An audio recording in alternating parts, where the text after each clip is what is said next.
Share market in Kannada ಚಾನಲ್ಗೆ ತಮಗೆಲ್ಲರಿಗೂ ಸ್ವಾಗತ. ಇವತ್ತು ಬಂದು 24 ಸೆಪ್ಟೆಂಬರ್ 2024 ನಿಫ್ಟಿ 50ನಲ್ಲಿ ಏನಾಯಿತು, ಬೇಸಿಸ್ ಸೆನ್ಸೆಕ್ಸ್ನಲ್ಲಿ ಏನಾಯಿತು, ನಮ್ಮ ಸ್ಟಾಕ್ ಮಾರ್ಕೆಟ್ ಅಪ್ಡೇಟ್ ನೋಡ್ಕೊಂಬರೋಣ ಬನ್ನಿ. ನಿಫ್ಟಿ 50 ಕ್ಲೋಸ್ ಆಗಬೇಕಾದ್ರೆ ಸುಮಾರು 25,940.40 ಪಾಯಿಂಟ್ ಸಿಗೋದು ಕ್ಲೋಸ್ ಆಯಿತು. 1.35 ಪಾಯಿಂಟ್ಸ ಒಂದು ಏರಿಕೆ ಆಗಿದೆ. ಹೆಚ್ಚು ಕಡಿಮೆ ಹೇಳಬೇಕಂದ್ರೆ ಇವತ್ತು ಒಂದು ಫ್ಲ್ಯಾಟ್ ಡೇ ಅಂತ ಹೇಳ್ಬೋದು.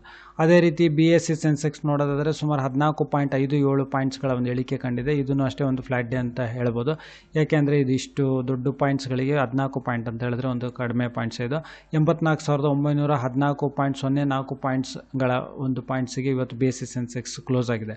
ಹಾಗೆ ನಿಫ್ಟಿ 50ನಲ್ಲಿ ಯಾವೆಲ್ಲ ಕಂಪ್ನಿಗಳ ಶೇರ್ಸ್ಗಳಲ್ಲಿ ಅತಿ ಹೆಚ್ಚು ಲಾಭ ಮಾಡಿದೆ ಅಂತ ಹೇಳಿದ್ರೆ ಟಾಪ್ ಗೇನರ್ಸ್ ಆಫ್ ನಿಫ್ಟಿ 50 ಅಂತ ನೋಡೋದಾದರೆ ಟಾಟಾ ಸ್ಟೀಲು ಇದು ಒಂದು ಒಳ್ಳೆಯ ರಿಟರ್ನ್ಸ್ ಕೊಟ್ಟಿರೋ ಒಂದು ಶೇರ್ ಅಂತಲೇ ಹೇಳ್ಬೋದು ನೀವು ನೋಡೋದಾದರೆ. ಹಾಗೆ Hindalco industry shares, power grid, tech Mahindra, Adani enterprises, ONGC, HCL technology ಶೇರ್ಸ್ಗಳಲ್ಲಿ ಏರಿಕೆ ಆಗಿದೆ.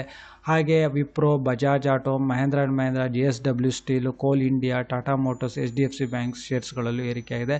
JSW ಸ್ಟೀಲ್ ನೋಡ್ಬೋದು ಸುಮಾರು ಹತ್ತತ್ರ ₹1,000 ಬಂದಿದೆ. ಇದು ಹೆಚ್ಚು ಕಡಿಮೆ ಇವತ್ತು ಒಂದೇ ದಿವಸದಲ್ಲಿ ಸುಮಾರು ₹7.60 ಅಷ್ಟು ಒಂದು ಏರಿಕೆ ಆಗಿದೆ. ಟಾಟಾ ಸ್ಟೀಲ್, JSW ಸ್ಟೀಲ್ ಇವತ್ತು ಏರಿಕೆ ನೋಡ್ಬೋದು ನಾವು. ಹಾಗೆ ಮಾರುತಿ ಸುಜುಕಿ ಇಂಡಿಯಾ ಶೇರ್ಸ್ಗಳು, ಹಾಗೆ Bharti Airtel, Bharat petroleum, sun pharma, LTI Mindtree, Infosys, LNT, ಹಾಗೆ Tata consultancy services, Divi's laboratories, Adani ports ಮತ್ತು ಟಾಟಾ ಕನ್ಸ್ಯೂಮರ್ಸ್ ಪ್ರಾಡಕ್ಟ್ಸ್ ಈ ಶೇರ್ಸ್ಗಳಲ್ಲಿ ಇವತ್ತು ಏರಿಕೆ ಆಗಿದೆ. ಹಾಗೆ IPO ನೋಡೋದಾದರೆ ಫೀನಿಕ್ಸ್ ಓವರ್ಸೀಸ್ ಲಿಮಿಟೆಡ್ ಇದು 24ನೇ ತಾರೀಕು ಅಂದರೆ ಇವತ್ತು ಇದು ಕ್ಲೋಸ್ ಆಯಿತು. ಸುಮಾರು 148 ಪಟ್ಟಷ್ಟು ಇವತ್ತು ರಿಟೇಲ್ ಕ್ಯಾಟಗರಿನಲ್ಲಿ ಇದು ಸಬ್ಸ್ಕ್ರಿಪ್ಷನ್ಸ್ ಆದ ಒಂದು IPO ಅಂತ ಹೇಳ್ಬೋದು. ಹಾಗೆ SD retail limited SME IPO ಇದು ಅಷ್ಟೇ ಇವತ್ತು ಕ್ಲೋಸ್ ಆಯಿತು. ಹೆಚ್ಚು ಕಡಿಮೆ ಒಂದು 64 ಪಟ್ಟಷ್ಟು 64 ಟೈಮ್ಸ್ ಅಷ್ಟು ಹೆಚ್ಚು ಕಡಿಮೆ ಇದು ಸಬ್ಸ್ಕ್ರಿಪ್ಷನ್ಸ್ ಆಗಿದೆ ರಿಟೇಲ್ ಕ್ಯಾಟಗರಿನಲ್ಲಿ. ಹಾಗೆ ಬಿಕೋ ಗ್ರೀನ್ ಟೆಕ್ ಲಿಮಿಟೆಡ್ ಇದು ಅಷ್ಟೇ ಸುಮಾರು 61 ಪಟ್ಟಷ್ಟು ಇದು ರಿಟೇಲ್ ಕ್ಯಾಟಗರಿನಲ್ಲಿ ಸಬ್ಸ್ಕ್ರಿಪ್ಷನ್ಸ್ ಆಗಿದೆ.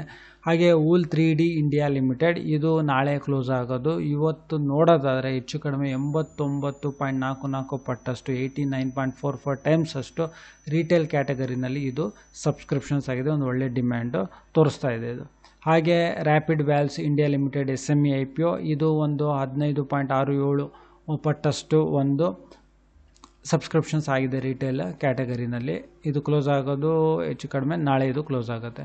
ಹಾಗೆ ಮನ್ಬಾ ಫಿನಾನ್ಸ್ ಲಿಮಿಟೆಡ್ ಇದು ನಾಳೆ ಕ್ಲೋಸ್ ಆಗುತ್ತೆ.